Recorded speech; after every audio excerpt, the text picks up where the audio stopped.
Kia ora and welcome to the Marlborough Book Festival podcast, the place where you can hear writers talk about their work, their lives and their inspiration behind their writing. I'm Sonia, the chair of the committee, and today I'm thrilled to be introducing the wonderful Colleen Shipley in conversation with Barbara DeLeo.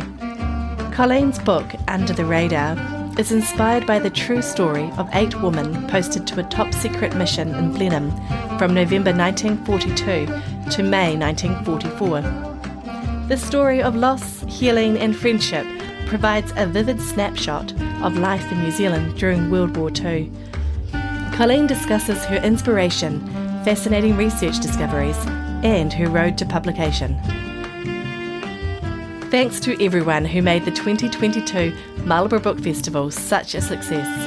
The 2023 event is being held from July 21 to 23, and more details will be available soon. For now, please enjoy Colleen Shipley speaking to Barb DeLeo.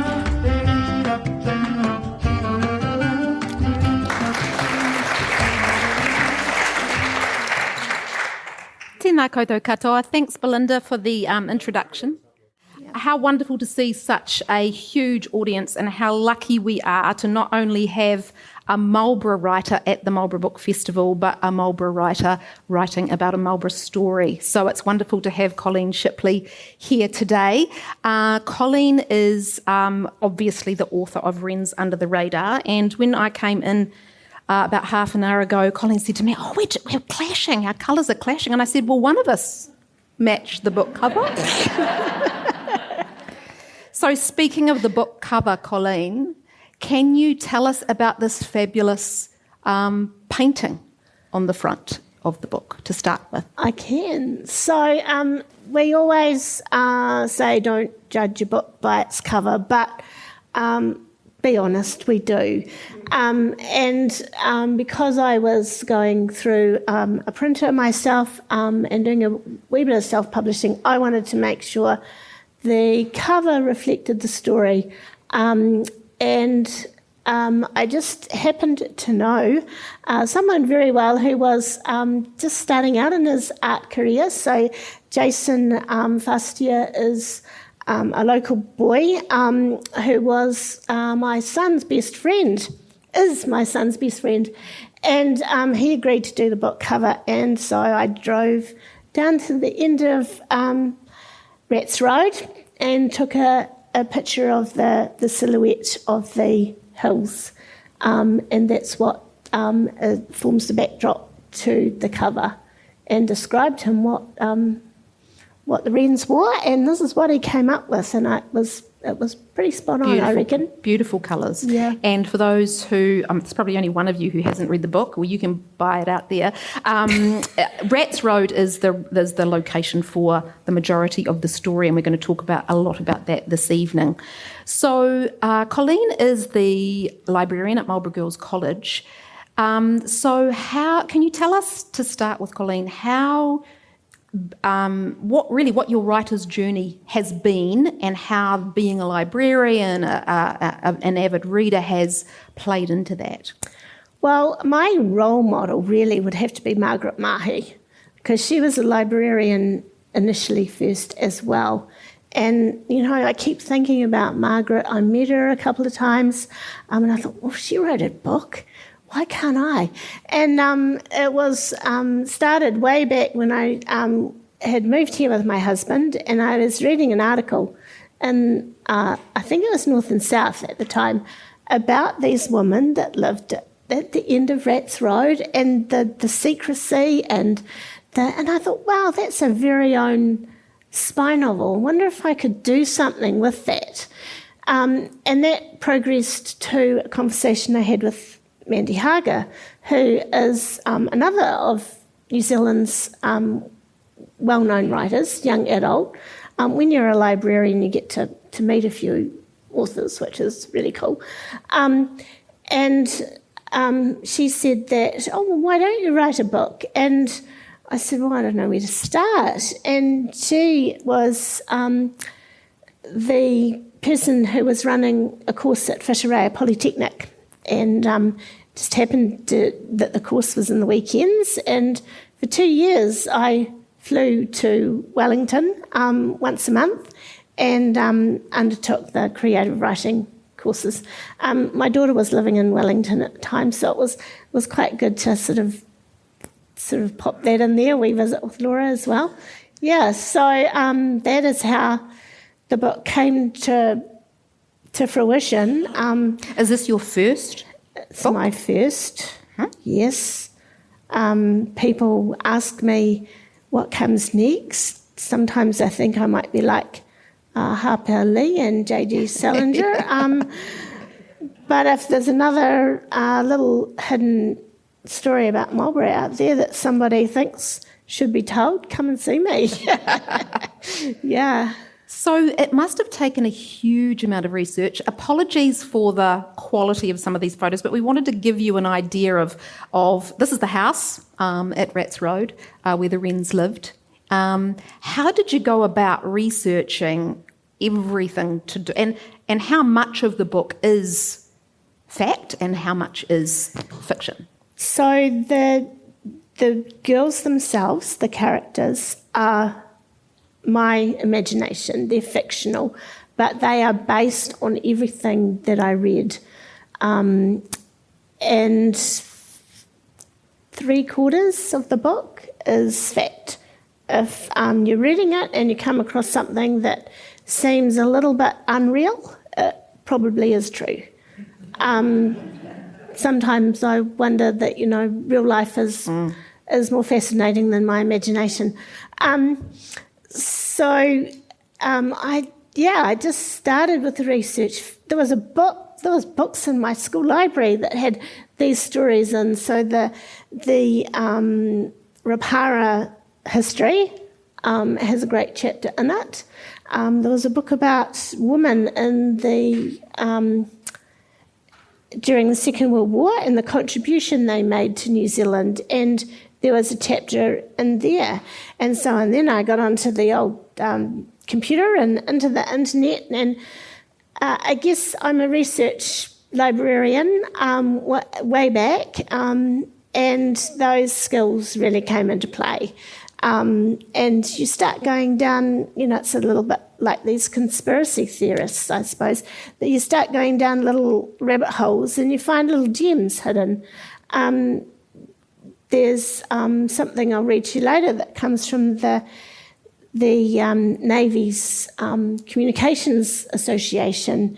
But one of my really unique finds was when I was researching near the end of the book, I knew that, and I hope I don't give too many spoilers here, but I knew that one of the Wrens had gone to the ceremony held in England to commemorate winning the Second World War, and that happened about 18 months after the war was over, and they took lots and lots of troops over, and I was just Googling it and thought, wonder if I can find out a bit more about that parade. And I came across on the internet an old BBC clip. It was probably about an hour long, and I watched this parade that I've written about in the book. And that was really exciting. You saw the New Zealanders too in that clip? I saw the New Zealanders marching, the Wrens. I saw the Wrens marching in that parade, and that was really exciting. Another couple of things, I knew the girls had gone and stayed at Langley Dale for weekends. That was sort of a little bit of a retreat for them. And I thought, okay, I know where Langley Dale is. And then I had to do a wee bit of research and find out who owned it, rang them up, made contact, have become quite close friends with the owners at Langley Dale. And they took me through the house, through the homestead to have a look. And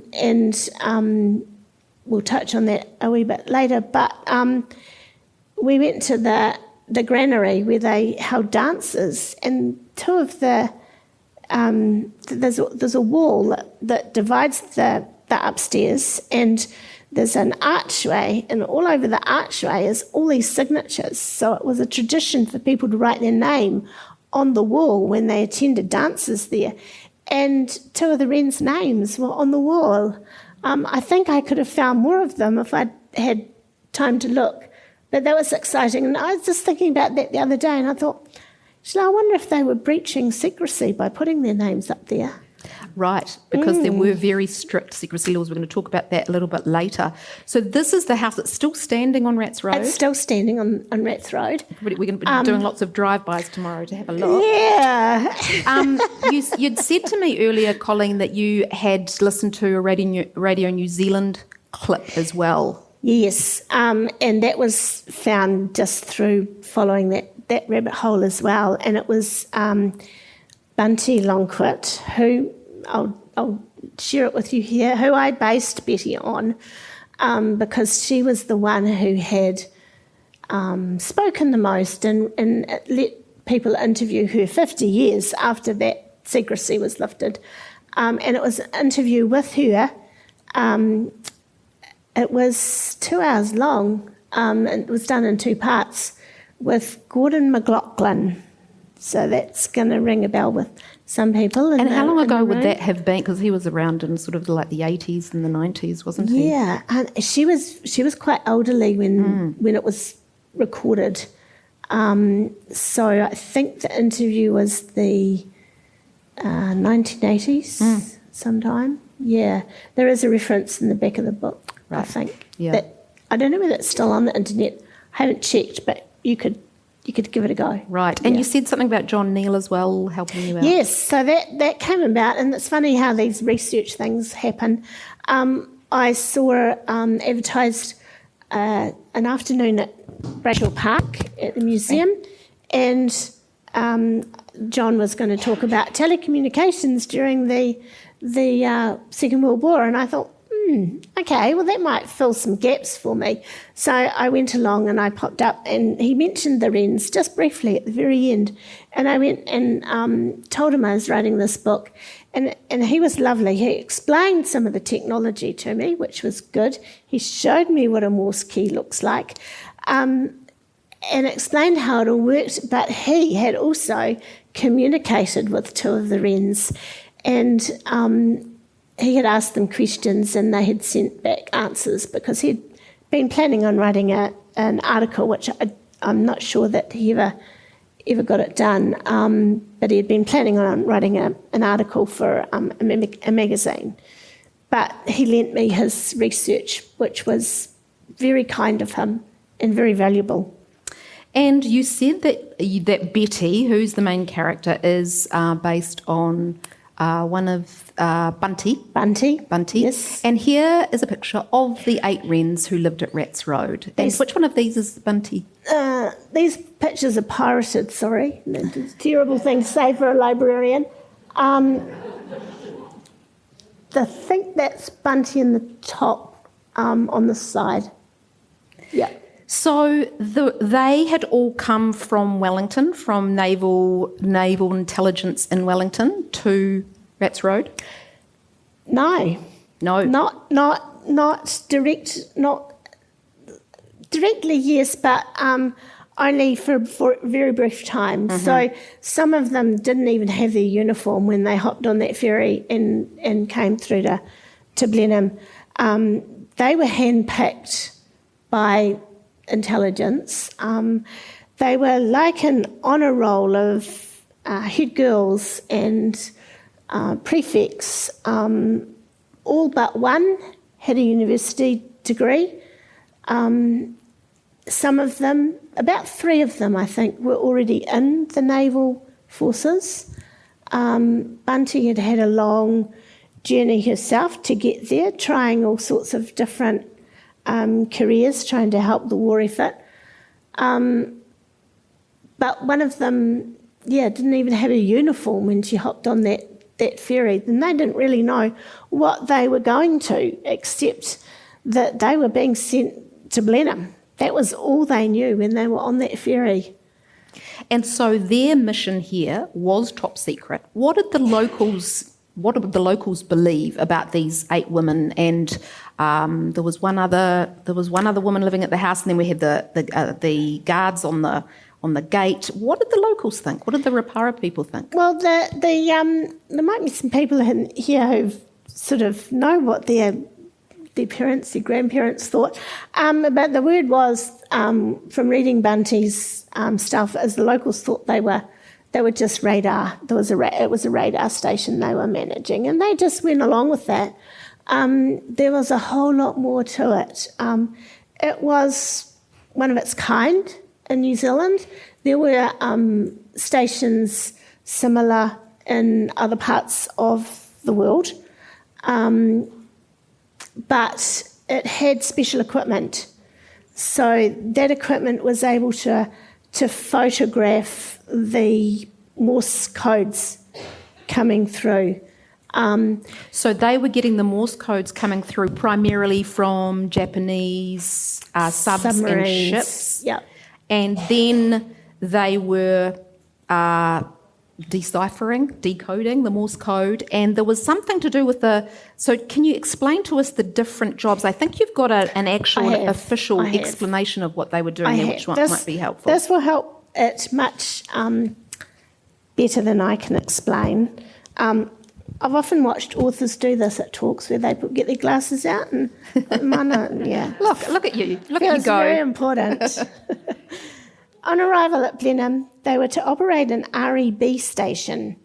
Though even those initials were deliberately misleading, the true title was RFP, which stood for radio fingerprinting.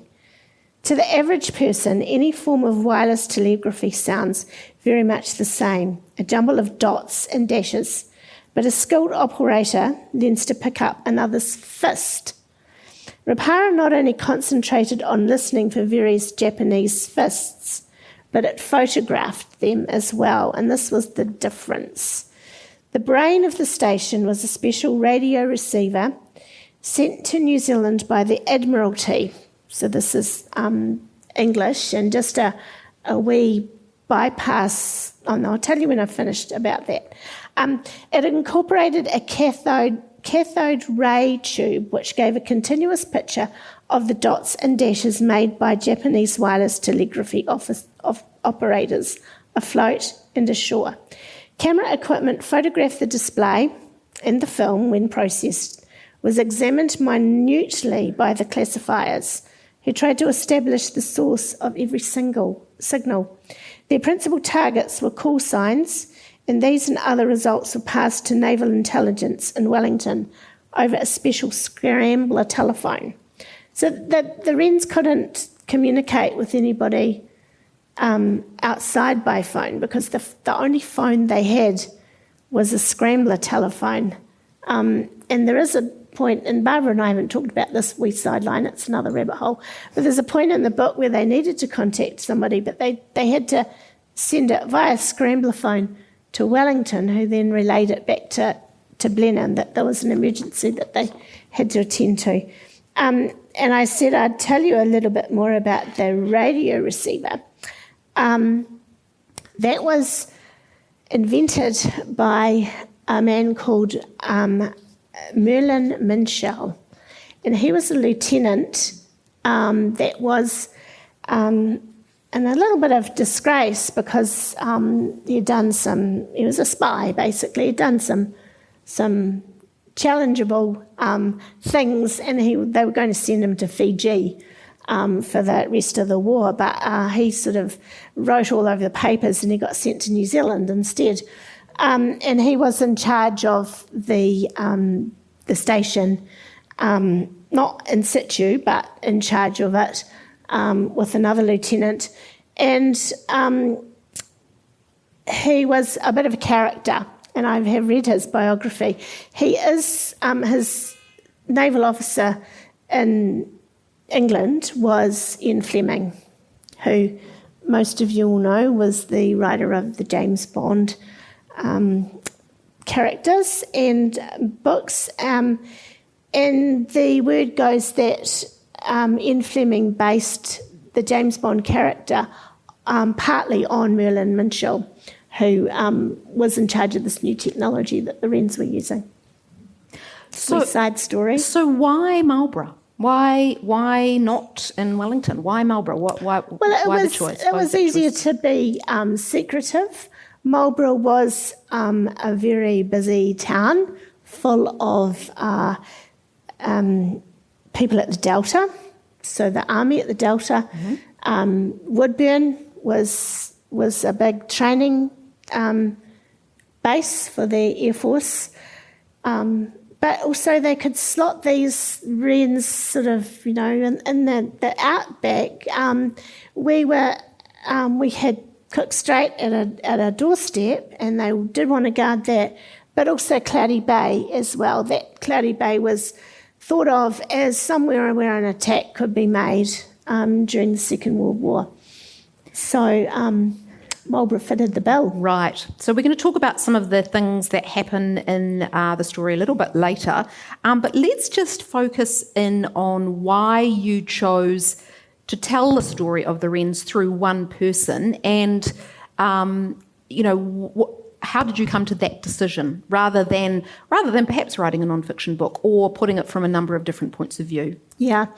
I thought about maybe should I do this as a non-fiction book, and then I felt like I didn't have enough information. When I first read this about the wrens, it had only been a couple of years after they were allowed to talk. So that was 40 years they signed a non-disclosure. Yeah, yeah. And it was about the same time we were getting stuff on the TV about Bletchley Park and those places, because they'd signed the same sorts of agreements. And then I thought, no, I want to put more feel into it, more emotion. So I created my own characters.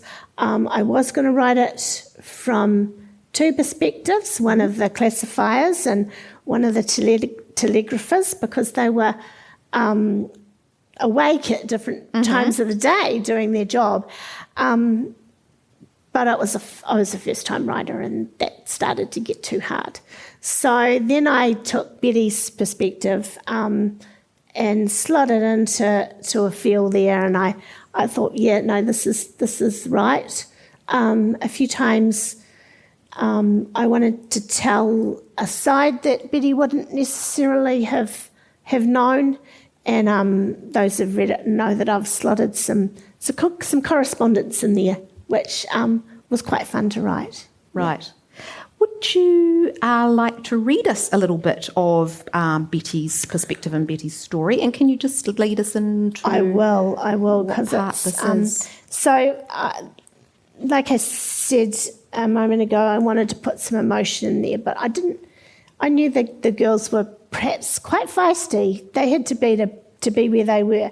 And this scene here is when the wrens got to Blenheim, only one of them knew how to drive, and they were given an army truck to get around and to go to town and get their essentials. So the rest of the team had to learn to drive. And so Betty's just been with Rita in town, and they're on their way home.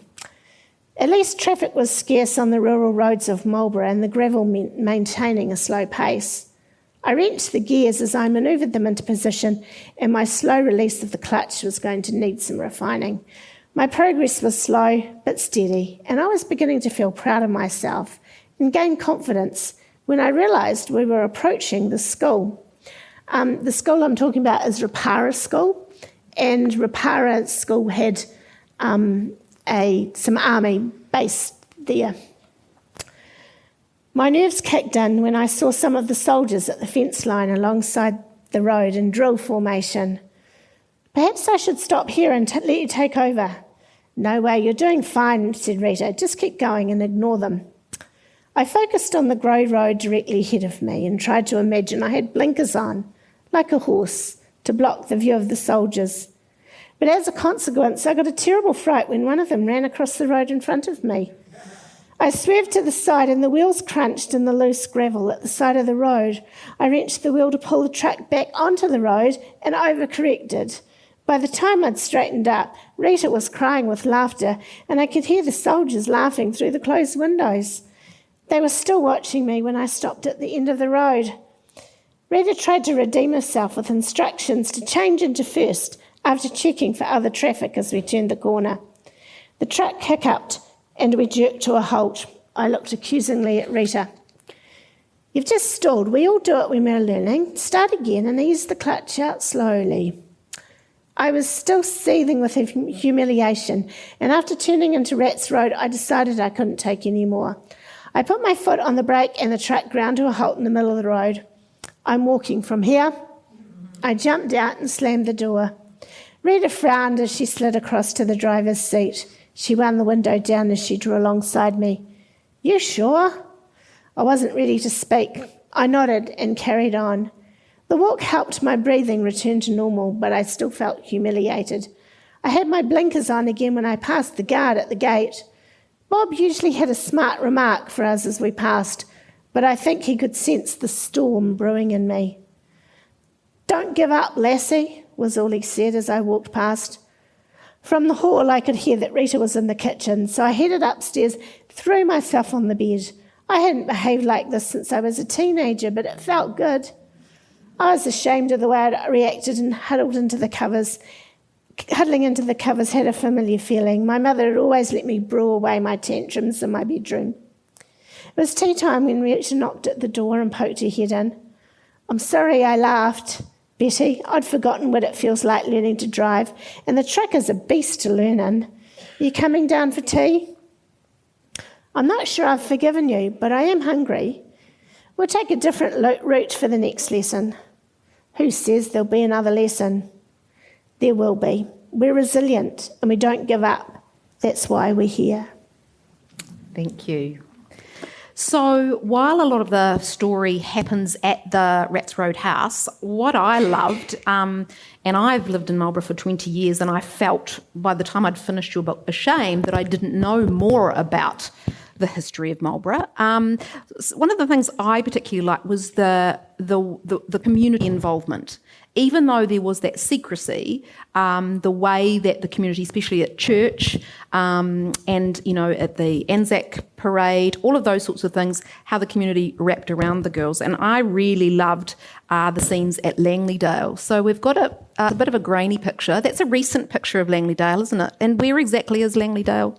Colleen? So Langley-Dale is up, most of the people here probably know, it's up the North Bank. So Langley-Dale in its time was a very beautiful homestead. The owners of it at the moment are restoring it, which is great. It was part of Marlborough's history at the time. One of the governors, when Marlborough signed away from being part of Nelson, that was where the governor stayed in one of the bedrooms there. They were a very well-to-do, prestigious family in the community. So it was a big farm? A big farm. A big farm. Yeah. And the Flax mills is where they got their money from as well. And the girls and Betty went to stay there sort of as a... And there were some really interesting bits about, the real Langley-Dale and the things that you wove in there as well. I wonder if you could read us an extract from Langley-Dale as well. All the ginger gems and the what else was there? What else did you have? All those beautiful spreads at church, the pikelets, lots of scones. Yes. So there was a big spread at Langley-Dale. But if you could read us a little bit about Betty at Langley. Is it Betty at Langley-Dale that you're reading? Yes. So this is Betty and the a couple of the girls had been there for afternoon tea to cheer themselves up one day, but she'd been invited there for the weekend. So this is a wee bit later in the story. On my last visit, we'd been ushered into the drawing room with haste, but now I had a chance to take in the true beauty of the house. The entrance hall featured an impressive staircase. The steps were shallow and perfect in size. I could imagine the colonial ladies of the house gliding down them in their long ball gowns. I commented to Mrs. Taylor on how easy the stairs were to navigate as she escorted me to the guest bedroom. The house wasn't always like this, Betty. There's another staircase on the other side of the house with a gradient that makes you grip the rail tightly. This part of the house was added in 1905, the last of 5 additions to what was initially just a cob dairy. The main part of the house was built in 1857, and it was a humble 2-storey, 3-bedroom house. I was doing my best to memorise the route we were taking. With additions added at various times, there seemed to be no pattern to the layout of the house. Most of the bedrooms were pastoral of modest size, but Mrs. Taylor showed me into a larger room with a double 4-poster bed. This was the master bedroom in the original house, but we use it as a guest room now because it's next to the bathroom and toilet. It was used by Governor Gore Brown when he came to make the arrangements for Blenheim to be separated by Nelson. So the house has some history. I'll tell you more over a cup of tea if you like. I'll give you a moment to freshen up. If you turn left at the bottom of the stairs when you come down, you'll find me in the kitchen. Put some outdoor clothes on. I'll show you around the property. So I put my suitcase on the chair and headed to the toilet where my eyes nearly popped out of my head. The toilet bowl was unlike anything I had seen before. Its shape was somehow aristocratic, and the vivid blue spray of flowers painted down the front of the bowl was unmistakable. The mark inside the bowl confirmed my suspicions. I couldn't wait to get back to the house and tell the other girls I had used a Royal Dalton toilet. I was still giggling to myself as I changed into slacks and comfy shoes. The kitchen was just as I had imagined, only twice the size. A large table ran down the middle, and the wall space was occupied by sinks, ovens, and benches. Mrs. Taylor was pouring tea. But what caught my eye was a network of green knotted string taking form below a row of large nails in the beam across the middle of the room. My meagre contribution to the war effort, Betty. I make camouflage nets. Quite a few of us country women are making these. It's far more fun than knitting socks, though working in the kitchen can get complicated as the net grows. I got tangled in it once and Charlie had to cut me out. I was laughing so hard he thought he was going to cut me with a knife. I'm much better at manoeuvring around the net now. I hope you don't mind us having a cuppa in the kitchen. It's just the two of us. The boys have gone out to do a round of sheep, and Cook offered to go and tend to the chooks. So those nails are still in the kitchen at Langley-Dale. Wow. Yeah. So the name wasn't Taylor, but everything else there was the Royal Dalton toilet, the camouflage net. When I was shown around the house myself and I saw that, I thought, oh my goodness, I have to put this in the story because my mouth just dropped. I couldn't believe it. That's fantastic. Hi, I'm Kate DeGoldie. I'm a writer and a publisher and a reader. Awesome. And what do you think of our Marlborough Book Festival? Well, it's one of the great festivals in the Southern Hemisphere because it is so carefully thought through. It has superb content, very carefully curated collection of writers and presenters, and then it looks after everyone at the festival, writers and the participants and the audiences so beautifully. Wine is very present, which is of course wonderful, but everyone stays in the most beautiful surroundings and are looked after. Every need is looked after. And then there's just the communion of writers and the communion of writers with their audiences. I've had such good conversations with people after various presentations. So it's an absolutely top happening for me. Yeah. So what other... We've got a little picture here of Market Street in the 1930s. Yeah. Girling's store features a little bit in the book. That was the main department store and has gone through a few transformations after that. But, they went to town to get the necessary supplies. A lot of the food they ate was donated by local farmers next door, dropped at to the guards at the gate, or they grew their own. They grew vegetables. They had fruit trees on the property. You've got bacon curing in there. Oh, yeah. When you're doing research, you find out some interesting things. They learned how to cure bacon, so I think I could probably do it now too. Yeah. Fantastic. So you said about 90% of the book is real. I was astonished at some of the things that happened. We have an earthquake, we've got plane crashes, we have... The thing that I was most intrigued in was the Japanese surveillance plane. Can you tell us a little bit about what happened there? Lots of things sort of got a little bit hidden in history because things weren't written down at the time. But there was a Japanese submarine that came into New Zealand waters, and they did launch a float plane from the submarine, and it flew over Blenheim. And I have to give credit there to John Orchard and Barry Holdaway, who confirmed that, from their research that had happened. There was a German submarine that went through Cook Strait. I mentioned that in the book.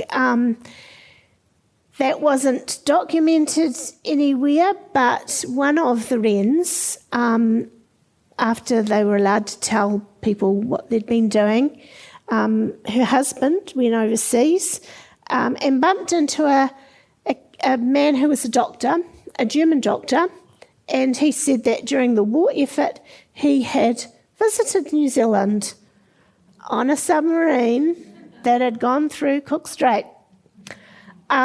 And that is how I found that information out. There are some other things in the book that you said weren't specific on the date, but can you tell us a little bit about the crash, the plane crashes, the many plane crashes? Yeah, so I put a plane crash in the paddock out at Rapara. It didn't actually. I can't guarantee that one happened there, but they did happen all over the district. Woodburn was a training ground for the pilots. Some of those young pilots never made it to the war. They crashed the planes when they were learning to fly. I guess the training was probably done at such speed that it probably, was quite risky. They used to report the plane crashes in the newspaper, and then they stopped doing it because there was so many, and it was distressing the locals quite a bit. Yeah. It was quite sad, really. So most of the story happens in the House of Rats Road and in Marlborough, but there are two other main settings. There's Wellington and also London. Can you just tell us a little bit? I've got another picture here of the girls outside the house, the women, I should say, not the girls, outside the house. I call them girls. In their casual uniform outside the house. And tell us a little bit about the researching what's happening in Wellington at the time, and a little bit about which character goes to Wellington and what happens over there. Yeah, so they all did get a little bit of a time away from the house. And this might be another spoiler alert, but one of the Wrens in the book does get pregnant. I am absolutely positive that none of them did. But what I was trying to convey, and especially to perhaps a younger generation, there was a huge presence of Americans here, and a lot of American soldiers, sailors, and there was a lot of backstreet abortions. I read an article about a woman and her war effort. She was a nurse, and her job was to all the American sailors, or even the New Zealanders, if they'd been home, were screened when they went back to the ships. And if any of them had transmissible diseases, then this woman, it was her job to go and visit the woman that these sailors had been with and get them well again. And I just thought, wow, that's so intriguing. And so I wanted to weave that history into the story. And that is why I put it in the book.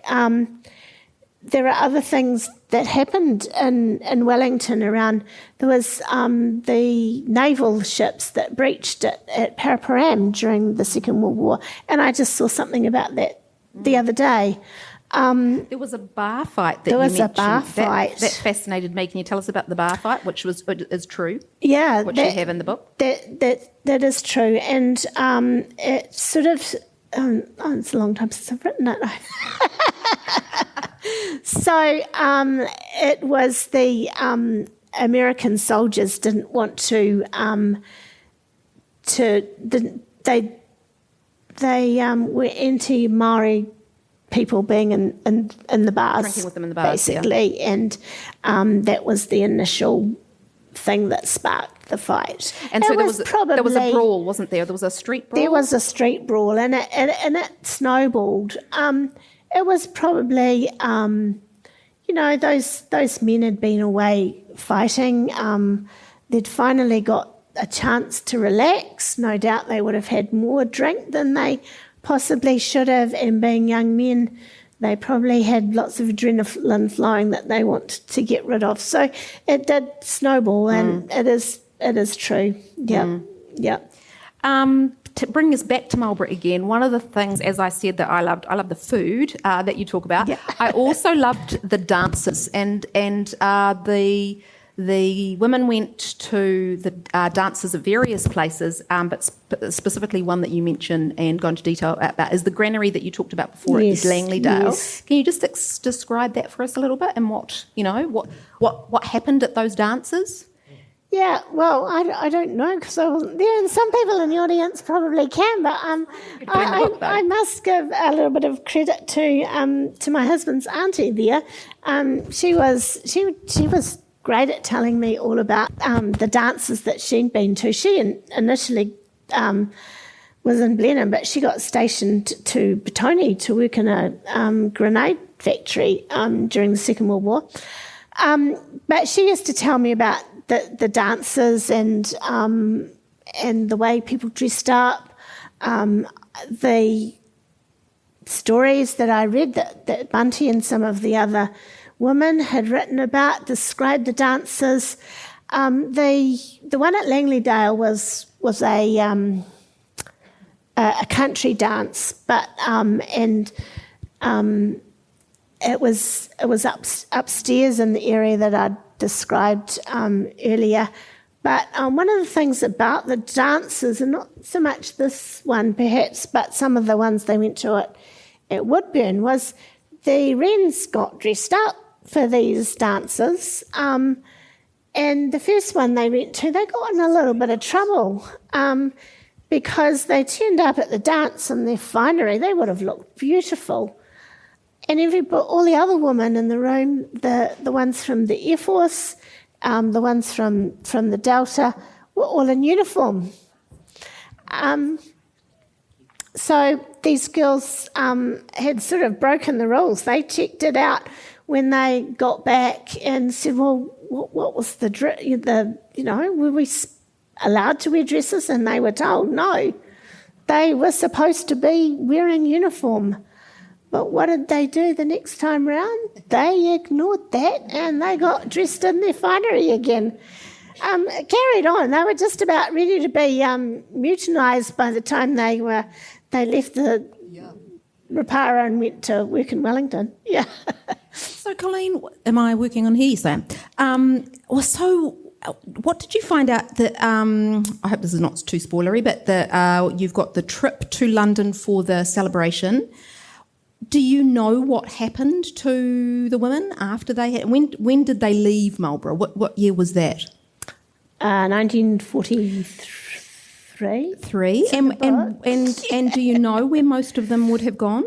Yeah, so after they left Marlborough, most of them were stationed in Wellington at Petone, I think it was, and worked there. Some were in the main office, which was in town. There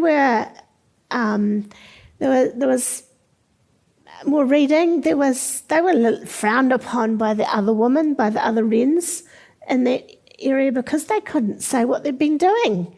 people will ask them, well, what have you been doing so far? Where have you been? And, they just changed the conversation. So they were regarded as snobs by the other people at the hostel. But they did bring about quite a lot of change for the other Wrens who were at the hostel, because they were doing shifts all through the night, and they said, well, this is not safe for us to be walking home back to the hostel at night. And so they were, transport was provided. They said, well, we're up all night working in the operations room, and we get a little bit tired. It's not very relaxing. There's a bed was put in the operations room. So they brought a lot of change for the Wrens' working conditions, but they were regarded as snobs because they weren't allowed to tell what they'd been doing. The same thing happened on the ship on their way to the celebrations, because 2 of them were from the station, but there were a whole contingent of Wrens, and they couldn't explain to those other Wrens what they had been doing. So once again, they were regarded as being snobby and standoffish. Yeah, must have been quite hard. Must have been. This might be a really good time for anybody who has got a burning question to ask Colleen, anything about her research or her writing journey, anything like that. Does anybody have a question? There will be a microphone just coming around as we're recording for the podcast. Any questions at all? Can you tell me, did you name or have you named any of the 8 ladies, those names, actual names? There's in the book, there's an historical note, and it tells you the names of the women, and a little bit about it, the true story. So,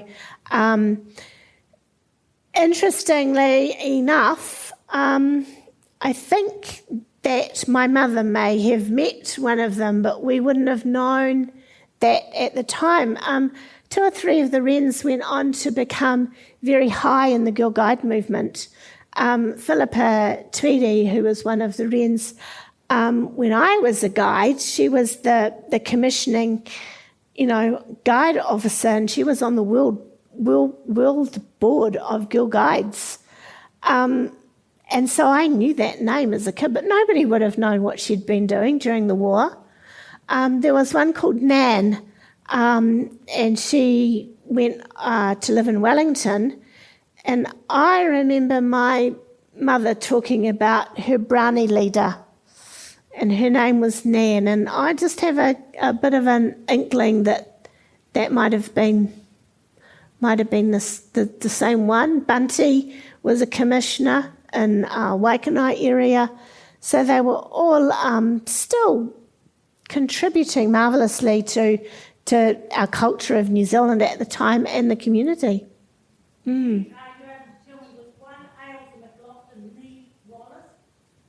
No. So the question was one, the name was Ailsa McLaughlin Nee Wallace, and Colleen said no. No.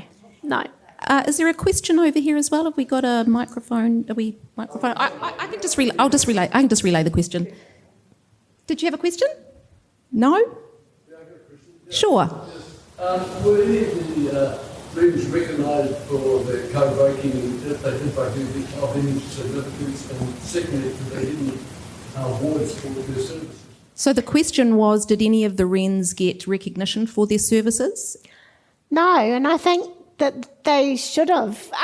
When they were first appointed to the role, they stayed as just normal Wrens, but they should have had a much higher ranking. But the theory was that if people knew there was 8 Wrens of a very high ranking living in one house in Marlborough, it had to be something pretty serious.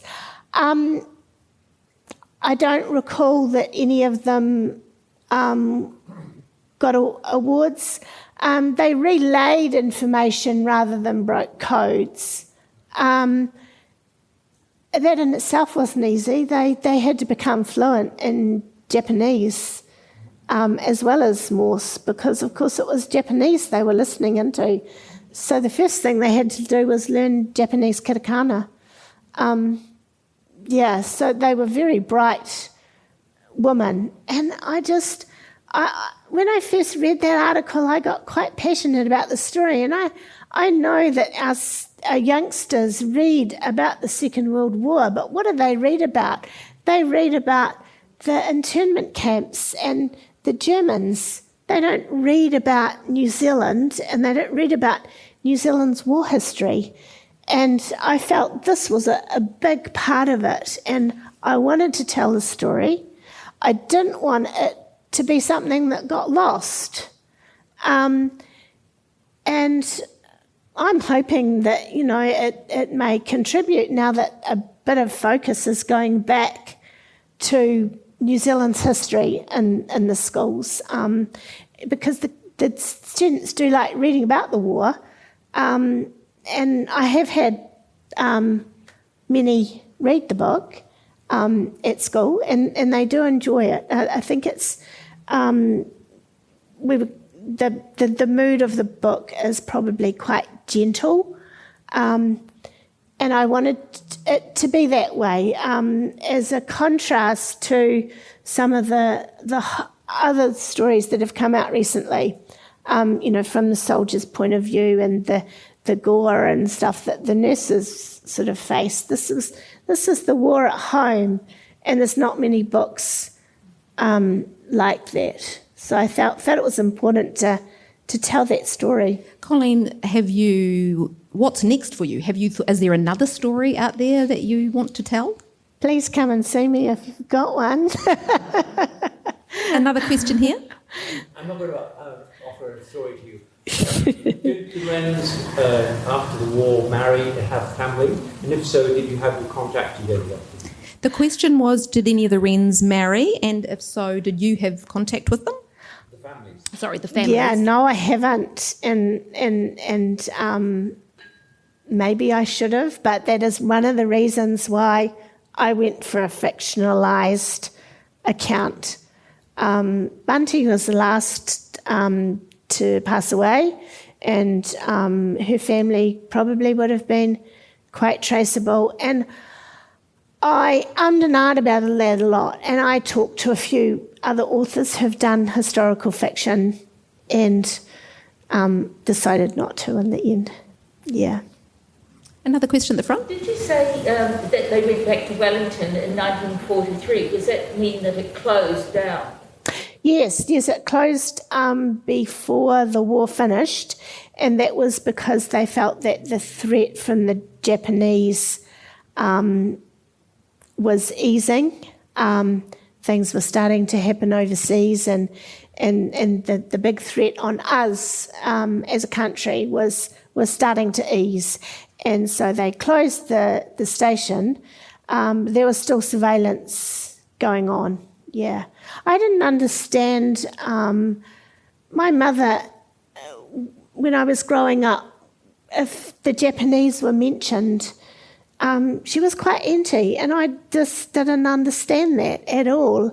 And it was only when I started doing my research and when I talked to people who had been young at the time, how much people in New Zealand feared the attack by Japanese. People had bunkers at the back of their farms and hideaways and cabins that they kept stocked in case the Japanese attacked. And the threat initially was very real. There was a funny little naval incident where they thought a submarine was going through Cook Strait, and it was very close, and the Japanese went out and tried to do some bombing, some depth charges to get rid of any submarines that might be lurking there. The story goes later that they bombed a lot of schools of fish, but their skills weren't that great. But the threat was very, very real. Yeah. Any other questions? This one over here. Yeah, I think you're a first-time author. Yes. How do you go about getting your book published? What do? You presumably you write it first. What do you do from there?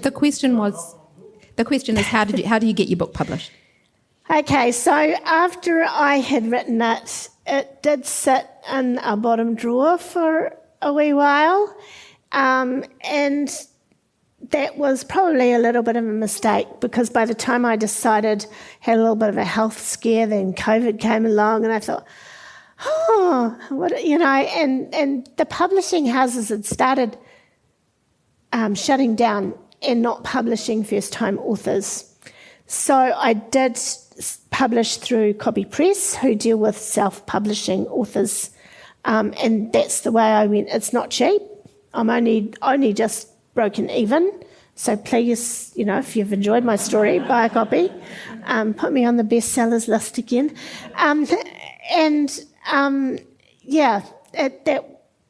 I could have gone. Barbara's a prolific author, and she does a lot of ebooks, and I could have gone down that track much cheaper, but I felt that the audience I was targeting wasn't possibly my age group, who are the ones that do a lot of e-reading. Actually, I thought it would be the older person, and I'm a librarian. I like real books. I wanted to hold it in my hand and wave it around under people's noses. So I went down the paper track. And it is on Amazon though, Colleen. It is on Amazon. Yeah. So that's why I did it that way. I'm hoping that it gets lots of that it spreads its way throughout New Zealand a bit more, and maybe if I do write another one, the publisher will pick it up for me. Yeah, but it is very hard to get a book published as a first-time author in the current environment. So if you've got a good story, it might be a good idea to bite the bullet. A lot of the money went in getting it edited professionally, and that really is a must. Yeah. Any last questions? We're nearly out of time, but we've got time for one or two more. So what is next for you, Colleen? Movie rights. Yeah. I could see it. There's someone sitting in the audience who may write. We may get round to writing a script for it, perhaps. I could see it as a mini-series, a movie. Taika's not in the room, is he? No. Perhaps I could send him a copy. I'll send him his mother a copy. That works. His mother. We know that it's works. His mother. Yeah. That's where Jojo Rabbit came from. That's I'll send his mother a copy. I think it would be a great story, actually, on the big screen. I think I'd like to write another book, but, most of the writing was done, like I said, it sat around for a couple of years. So after a day with classes and classes of teenagers, I get home and just put my feet up. And I don't know how I did that, actually. And read. Yeah. Thank you so much, Colleen. We are so lucky to have a Marlborough author and a Marlborough story at this wonderful book festival. Colleen will be out in the foyer with copies of her book. Paper Plus have copies of your book. Yes, they do. Today, and you will sign those copies. I will. And sign it if you've got your copy here. We wish you all the best. Thank you. It's a fabulous book, and I think it should be required reading by everybody in Marlborough, to be honest. We'll try and get it into the New Zealand history curriculum. Thanks so much.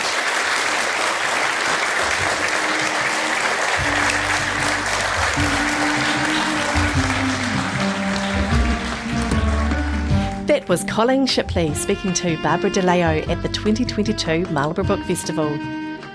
A big thanks to all the writers who have supported the festival, as well as audiences who attended in person or listened online. Please like and subscribe and tell a friend. Thanks for listening.